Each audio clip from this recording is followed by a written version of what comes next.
Welcome to Up All Night DIY. I'm Monica. Thanks for joining me.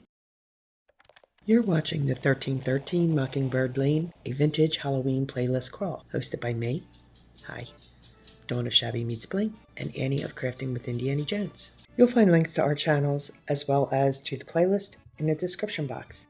Tonight, I have a classic black cat roly-poly for you. Let's get into it.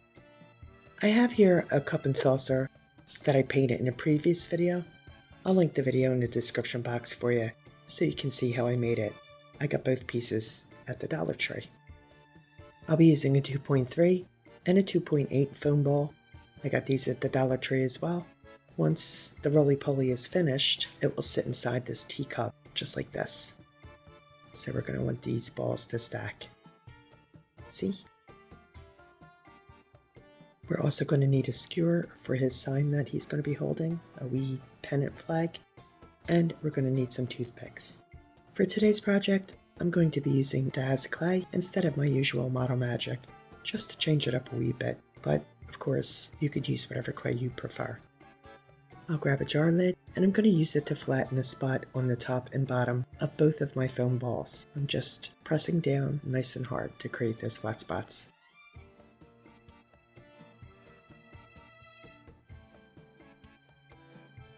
Next, I'm going to grab a big old block of clay here, just going to lob it off.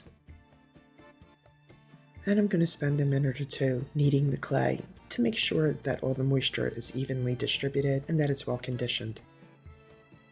I use my acrylic roller to roll it out nice and flat, large enough to cover our larger ball first.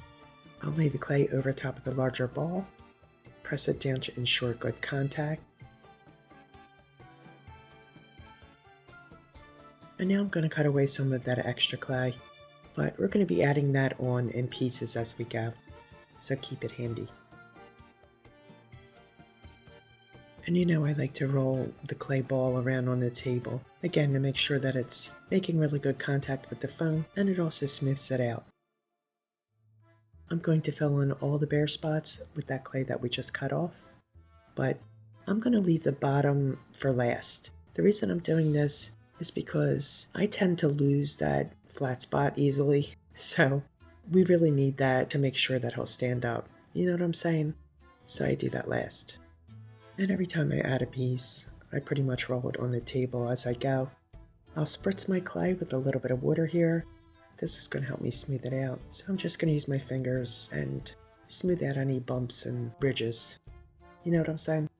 I grab another handful of clay and I condition it well. Then I'll roll it into a thick cane. And I'll cut the cane in half lengthwise. I didn't manage to get that on camera, but you get the idea. I broke a toothpick in half and placed it in the side of his body where I want his arm to go to serve as an anchor. Before I attach the arm to the body, I'm going to use this little wire tool here and kind of scuff up the clay on both the body and the arm. This will help the clay of the arm stick to the clay of the body. You could always use a toothpick or, a fork, whatever you have handy, to make those little scores. So now I'm going to wrap the arms slightly around to the front on his belly, like a typical roly-poly. Just push that on. And then I'm going to take a damp paintbrush and run it around the edges of the arm and just use my fingers to smooth out the clay.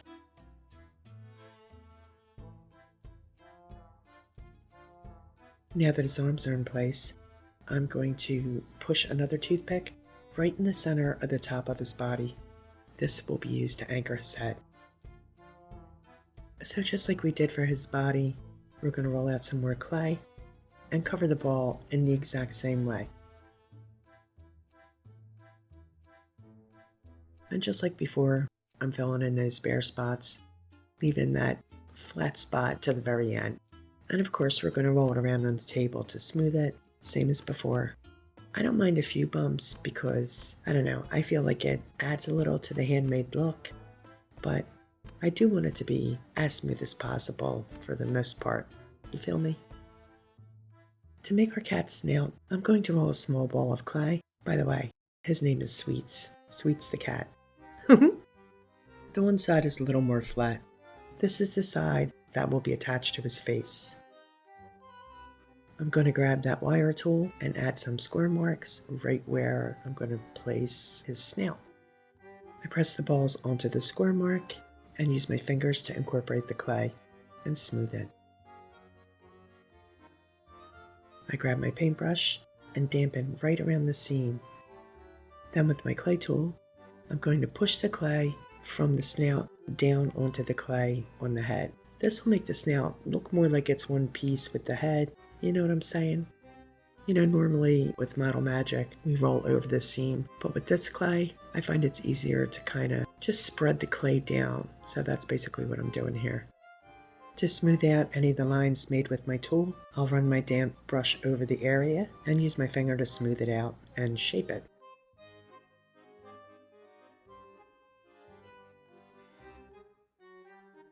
I use my pointy clay tool to carve his nose shape, which is basically an upside down triangle. Can triangles be upside down? Well, you know what I mean, point facing the bottom. And I'm going to curve the very top of the triangle, you know, like a cat's nose would be, nice and soft and round.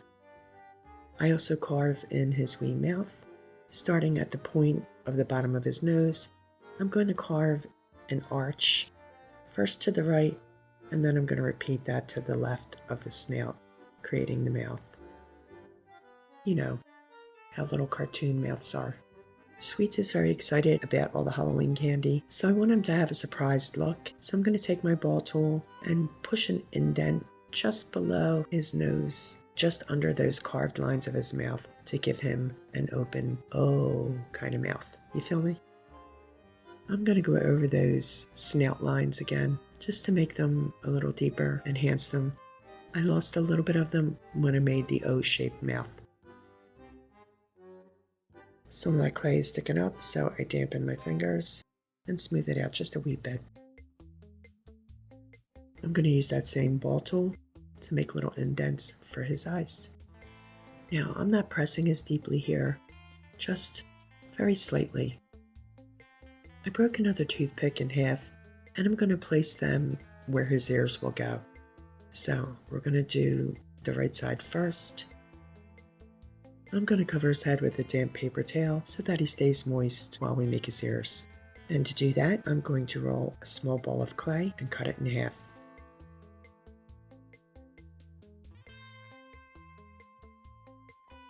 I'm just going to check the size here. That looks pretty good. So I'm going to do a slight pinch at the very top of my clay piece to make it a rounded point. I don't want it to be super pointy, just a soft round point. I score the clay once more with the flat side of the ear toward the front of his face. I'm going to slide his ear onto the toothpick. I'm dampening the seam where the ear meets his head with my paintbrush, and again, I'm going to use my tool to pull some of that clay from the ear down onto the head right at the seam line.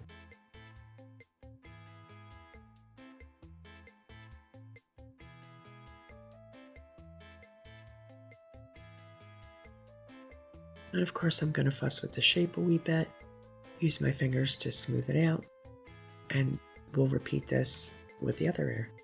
Of course Sweets is going to need a party hat, so we're going to grab a wee bit more clay. We're just going to roll this into a cone shape, which is basically the same thing as rolling a cane, except we're going to put more pressure at one end to make it nice and pointy, and the other end, we're going to flatten that out on the table, give it a bell shape, that cone shape. And once we're happy with the size and shape of that, we're going to set that aside just for a couple of minutes. Right, so what I want to do now is attach his head to his body. So once again, we're going to make some square marks, and then we're going to slide his head down over top of that toothpick. I really just want to make sure that the head's centered on the body. And now you see that little gap there between his head and body? We're going to fill that with more clay. I'll roll out a thin cane of clay and wrap it around that gap. This is going to help to secure the head to his body, and it'll just give him, a more finished look. So I'm just wrapping it around, pushing it in with my finger, and then I'm going to use my ball tool to roll over it to shape it and smooth it.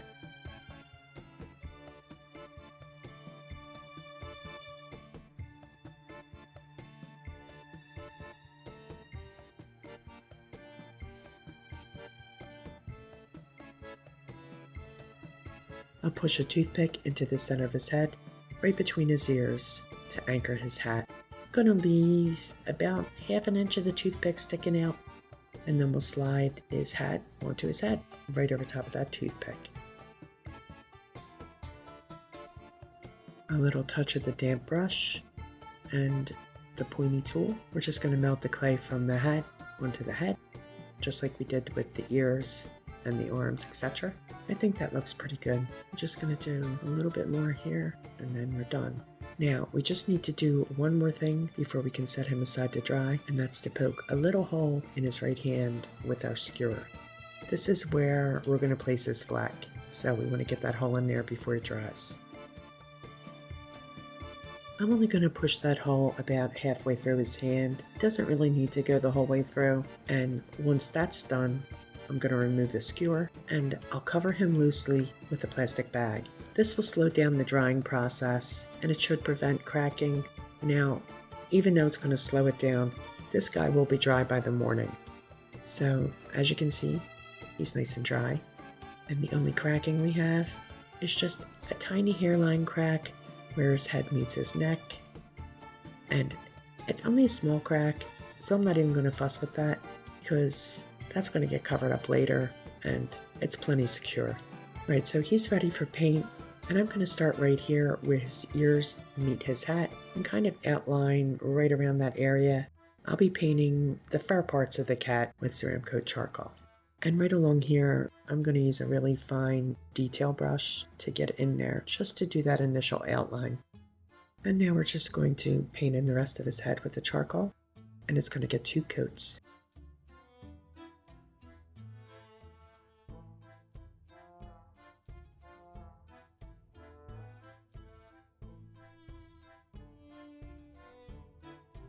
We'll paint his paws with the charcoal as well.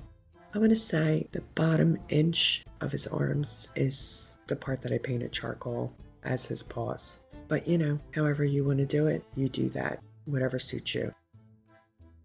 Look how messy my work area is. It is a hot mess. Anyone else, when they're working, have a disaster around them? It's always a disaster. I just don't understand. Everything starts to creep in on me. Okay, so I did mention that the paws are going to get 2 coats too, right? Everything gets at least 2 coats. So his hat and the rest of his body are going to get 2 coats of white paint. I do realize that the clay is white, so it's going to be hard to see the application of the paint, but I'm just going to show you a couple minutes just, for aesthetics, right? You can kind of see the difference in the whites. Anyway, 2 coats. I drew a piece of candy onto the center of his belly, and I'm going to paint that in. The very center of the wrapper is going to be straight up black.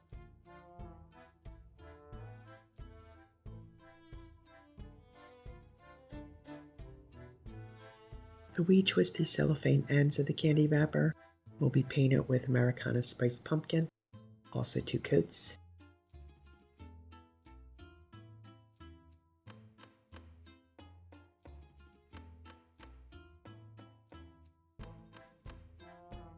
And while we have the spiced pumpkin on the go, I'm going to add stripes up his sleeves, 4 on each side.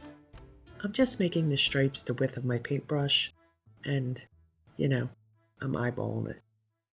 I'm not that fussed if they're not the same distance apart. I think it adds whimsy and charm. I'm going to roll with it. I go in between the spiced pumpkin stripes with black, leaving a little white in between. And you know what?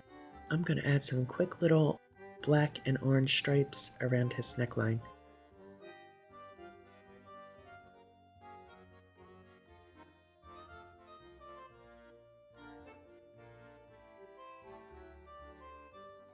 We'll paint his nose in with the spiced pumpkin. And I'm also going to paint the inside of his mouth, but I'm not sure I got that on camera.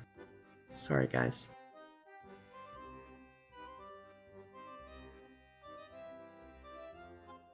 With white, I am going to dry brush the indents of his eyes, and I'm going to go around his mouth a wee bit too, in the little mouth flap type things. Dry brushing is just loading your brush and then offloading the majority of the paint onto a paper towel so that you just have a tiny dusting of paint left on your brush. I'm sure you guys know, but you never know. Somebody might be watching, not know what I'm talking about. Doing the inside of his ears with the white. And I think I'm going to do a little bit on the tips of his paws too.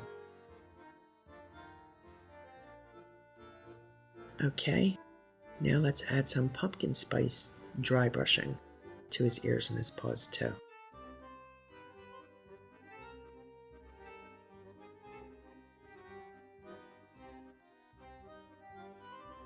I outlined the indents that I made for his mouth with some white, just filling in that groove.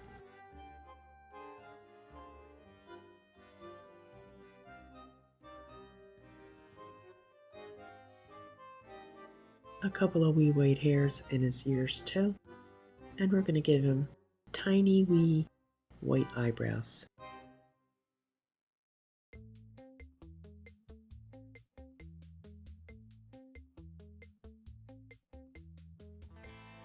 I'm going to give him a couple of little whiskers on the side there in black, just like I did the little hairs in his ears, just 3 little strokes.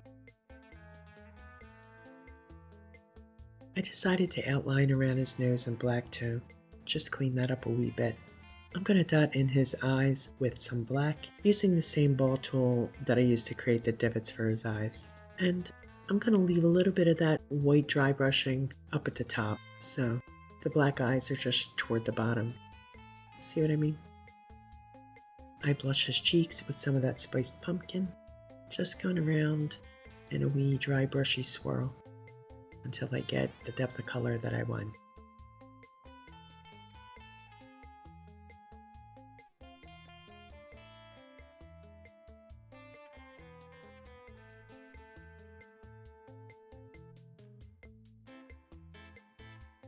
Let's dip dot his eyes and his cheeks with white dot highlights.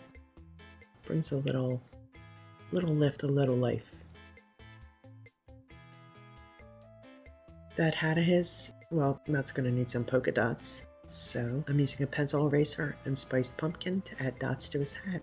Just here and there, a couple in the front, a couple in the back. I'll add slightly smaller dots with Ceramcoat Calypso Orange. It's a lovely orangey yellow, and I'm kind of overlapping the dots. And then, with an even smaller skewer, I'll add a couple of black dots. As you can see, I've clustered those dots together, so we'll poke in some black.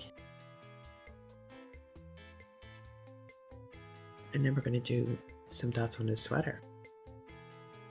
Again, I'm going to cluster those dots, and I'm going to use the 3 different colors, 3 different sizes.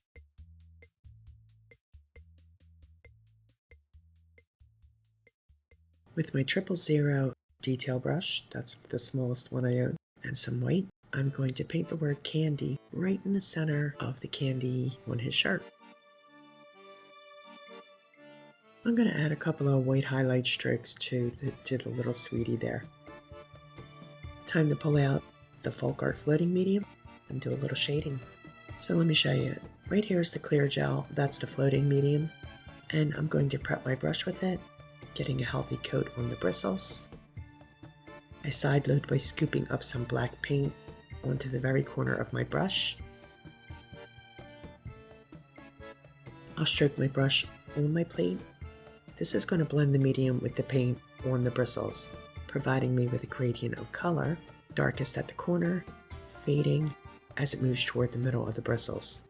With the pink corner of my brush, where I want my darkest shadow, I'm going to start right here where his hat meets his head. I'm going to float in that shading. And I'm going to reload my brush whenever I need to. And again, as I always say, you can always tell, the brush gets skippy.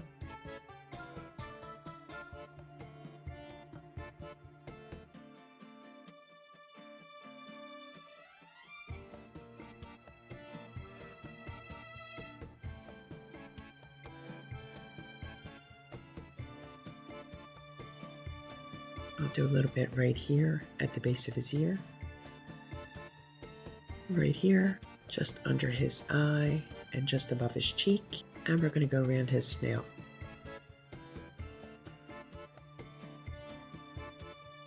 He's also going to need some right where his head meets his sweater. There would be a little bit of a shadow there. And we're going to float right here where his paw meets his sleeve. I think I'm going to add a little bit to the candy, to the center of the candy toe. Right in the center there. Just add a wee bit of black float. Right, so I side loaded my brush, this time with Americana Persimmon, which is a slightly darker shade of orange. And we're going to float around the base of his hat and around his shirt. And now we're going to go around where his head meets his collar. We're going to go around his arms, right there in the crease, anywhere where I think it might look good. And we're going to go around the outside of the candy on his shirt, adding a really faint slate shadow.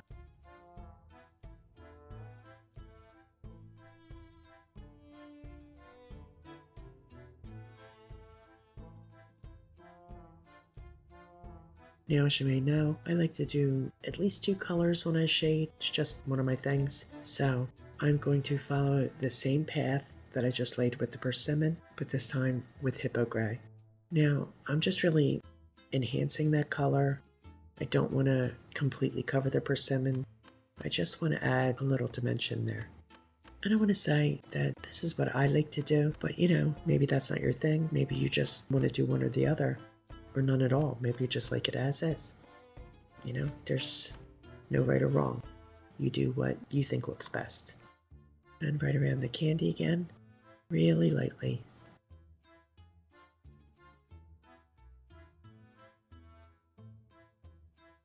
Yeah, and that pretty much does it for the painting. To seal him, I'll pounce on a coat of Mod Podge with a cosmetic sponge. On to the embellishments. I created a little pennant flag for him, from black cardstock. And I added the word candy in white vinyl lettering and a couple of colorful dots to match. I'm just going to pounce a coat of Mod Podge on this. And then we're going to outline it with a little black glitter because I love me some glitter, especially at Halloween. I'm using the end of a skewer to dot on some Mod Podge around the edge of the flag. And then I'm going to sprinkle on some extra fine black glitter. I also created another piece of candy from cardstock to match the one on his sweater, and I'm going to outline that with some black glitter as well. I painted my skewer with spiced pumpkin, and I'm going to glue the skewer to the flag using a little hot glue. I'm just going to fold the end over top of the skewer, and we're good to go.